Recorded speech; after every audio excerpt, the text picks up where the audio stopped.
bid'ah hasanah. Bid'ah yang dianggap baik apa yang merupakan pendapat ulama-ulama dari sesuatu yang sesuai dengan kitabullah wa sunnatun nabi, dilihat dari segi apa? Kemaslahatan dan kemanfaatan dan hal yang baik. Satu contoh, tahlil ada nggak pada zaman Nabi? Maulid ada nggak? Tapi untuk kemaslahatan ada nggak? Ada kemaslahatan. Untuk manfaatnya ada. Orang terhibur, takziah, man azza akhahu indah musibatin, orang takziah itu kan disunahkan ya, bukan 1 hari itu, 2 hari, 3 hari, 4 hari, maka diciptakan bagi yang ingin takziah, ayo kita kumpul, kita mendoakan ya si mayit di rumahnya karena untuk menghibur. Nggak ada pada zaman Nabi, nggak ada pada zaman Nabi, cuman takziahnya ada, tapi bentuk takziahnya tidak ada penjelasan harus begini harus tidak. Maka dibentuk tuh bentuk takziahnya bagaimana? Ya kita tahlilan. Ya, nah itu bid'ah.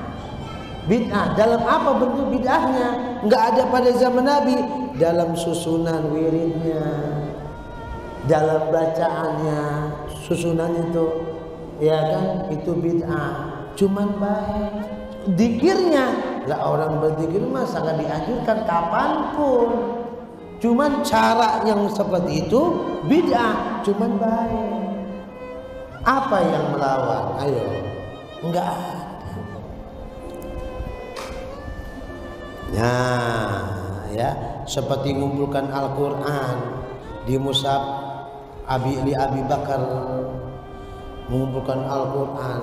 Lah Al-Quran dulu kan ada harokatnya enggak? Enggak ada.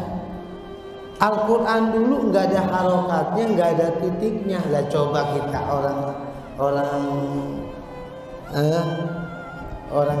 orang Keranji untuk membedakan ba ta bagaimana? Ba titik di bawah, ta titik di atas 2. Nah, orang kita untuk membedakannya bagaimana? Orang dulu enggak ada. Kemudian harokat enggak ada, gundul. Tuh, enggak ada harokatnya. Nah, akhirnya para ulama-ulama dari kalangan para sahabat punya inisiatif ini, bagaimana kalau kita apa? Kalau kita membantu orang-orang nanti untuk bisa baca Quran. Akhirnya dibuat sistem seperti itu. Ya, wanas bidiwan, wassalatut tarawih, ya kan? Ya, mendirikan pengadilan. Ya, mendirikan pengadilan atau sholat tarawih, menyusun mushaf, adzan awal pada hari Jumat dan di zaman Sayyidina Utsman, macam-macam ya. Itu nggak ada pada zaman Nabi, tapi penting. Kalau enggak diadakan seperti ini akan bahaya. Seperti apa? Orang bagaimana bisa memahami Al-Quran tanpa titik, tanpa harokat? Nah, ini yang menjadikan ulama ini selama bagus tidak melawan syariat. Kenapa? Manfaatnya itu banyak. Maulid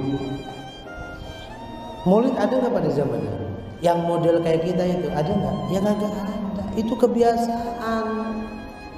Kalau orang Jakarta datang bulan Maulid rame Maulid, tapi orang Surabaya mah enggak. Orang Surabaya, Jawa Timur itu nggak rame Maulid itu. Yang rame itu di Jakarta, sampai majlis-majlis kecil ngadain Maulid. Itu kebiasaan. Tapi orang Surabaya enggak, Pak. Zaman saya, yang rame itu di Jakarta. Nah, Jawa itu yang rame haul, acara haul. Cuman ketika acara haul baca Maulid, namanya doang, tapi kegiatannya sama, isinya sama.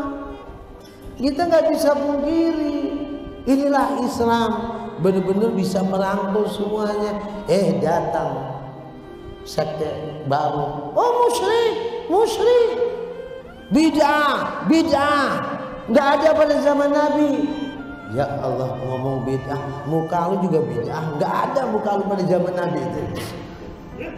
Hidung pesek, mulut lebar, nggak ada zaman Rasulullah itu. Nah, mukanya dia itu nggak ada pada zaman Rasul. Berarti bid'ah mukanya dia itu. Apa-apa dibilang bid'ah, bilang bid'ah. Ya, orang semua dibilang salah, kayaknya dia sendiri yang punya surga. Ini loh.